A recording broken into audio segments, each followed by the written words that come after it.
Hello everyone, my name is David. Today we are going to take a look at another horrible case with you. But by the end of this case, even you will be left thinking for a while about what really happened, because this case remains unsolved to this day. This story begins in a small village called Vinchia in the Indian state of Gujarat, where 38-year-old Hamu Makwana, his 35-year-old wife Hansaben Makwana, and their two children aged 12 and 13 lived.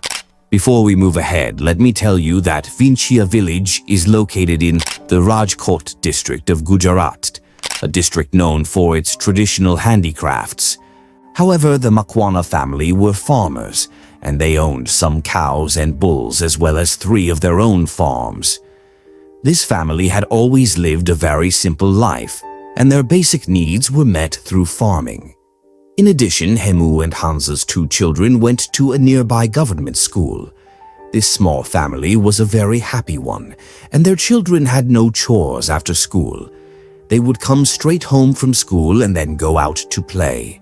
Hemu and Hansa never stopped their children from playing, but occasionally they would ask them to join in the evening prayers.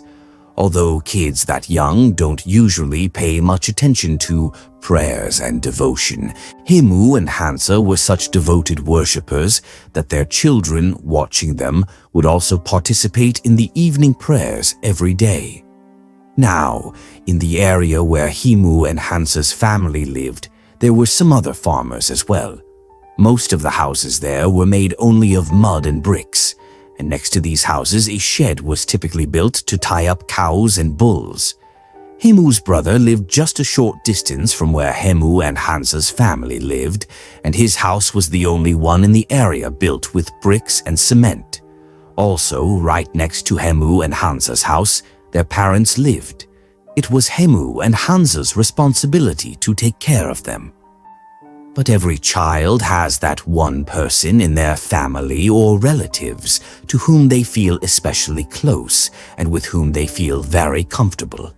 In this case, Hemu and Hansa's children were very attached to their uncle and often went over to his house to play. But they were the happiest on April 16, 2023, when they found out they would be sleeping over at their uncle's house that night. In fact, Hemu Makwana had asked his brother for permission, and naturally his brother agreed. So, on the evening of April 16th, Hemu took both his children to his brother's house. As soon as they arrived, the 2 kids ran straight inside their uncle's house while Hemu and his brother chatted outside for a while. Then Hemu left his children there and returned home. The night of April 16th passed normally, and then came April 17th, 2023.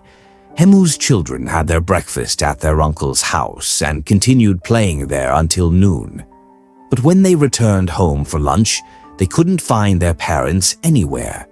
The children started looking for them, and this had never happened before, both Hemu and Hansa being away from home at the same time in the afternoon. Usually, Hemu's elderly parents were given their meals by Hansa herself, and even if she had gone to the fields during the day, she would return by lunchtime. If something urgent came up in the afternoon, she would cook the food in the morning itself for her in-laws. So the children went to their nearby fields to look for their parents, where they usually found them. But surprisingly, this time Hemu and Hansa weren't in the fields either. As they walked into the field, they noticed a 7-foot-tall wall and, next to this cement wall, a tent made of plastic bags. Seeing the tent reminded the kids that their parents had been working on it for quite some time. For quite a while, Hemu and Hansa had been taking things inside that tent. It was actually a shiftable tent made from bamboo sticks and plastic bags, the same plastic bags that Hemu Makwana used to bring fertilizer for his fields. Inside this tent, Hemu and Hansa had built a small temple to worship the Hindu lord Shiva.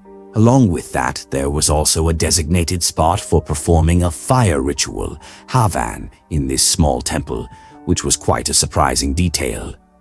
In fact, the tent made of plastic bags was less than 7 feet tall, and if the sparks from the fire in the Havan Kund flared up too much, the tent could easily catch fire.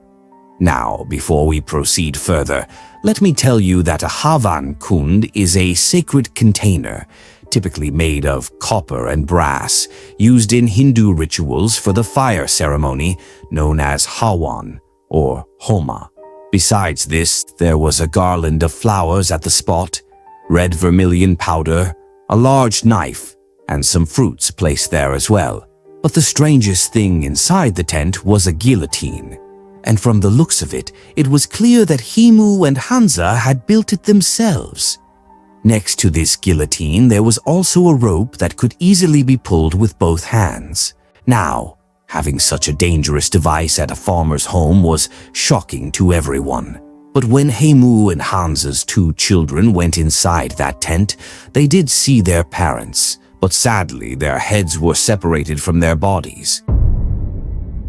After seeing this scene, both children immediately ran home and quickly told their grandparents everything. Then their uncle and the rest of the family also rushed to the field, and when they saw the whole scene, they immediately called the police. When the police arrived, they found a note next to Himu and Hansa's bodies. That note said, "We are responsible for our own deaths, and we only request that someone take care of our children and parents after we're gone." After fully investigating the case, the Gujarat police released a statement saying that both individuals had taken their own lives and that no third party was involved in their deaths. Based on all the evidence, it appeared that Himu first, followed by Hansa, had sacrificed themselves as part of a black magic ritual. While sharing the details of the crime scene, the police also said that after their heads were severed by the guillotine, they fell into the Havan Kund. No one could understand the reason or the motive behind this because everything seemed to be going well in Himu and Hansa's lives. In fact, after the incident, Himu's brother also told the police that there had never been any conflict in the family and the couple lived happily with their parents. They were content with everything they had. Hansaben Makwana's cousin sister told the police something similar, that the Makwana family had no financial troubles. After collecting all the statements when Himu and Hansa's bodies were sent to the hospital for a post-mortem, no traces of any intoxicating substances were found in their bodies. Actually, police initially suspected that they may have done this under the influence of drugs, but the post-mortem report confirmed otherwise. Looking at the entire matter, only one thing seems clear. That night, Himu and Hansa performed a black magic ritual in their tent. We've seen before that some people, believing something good will happen, end up sacrificing someone, or even themselves. Usually, in almost every such case, the motive behind the ritual eventually becomes clear. But that wasn't the case with Himu and Hansa. Other than the final note found next to their dead bodies, they didn't leave behind any clues, which is why their deaths remain a mystery to this day. Perhaps now Himu and Hansa's children live with Himu's brother, their uncle, but they may never be able to forget the horrific death of their parents. At the time they witnessed the scene, they were 12 and 13 years old, and that's not young enough for the brain to erase the memory of how their parents died. So with that, the Himu and Hansa Makwana case comes to an end right here. If you appreciate our efforts, like and share this video. If you haven't subscribed, do so now. Thank you.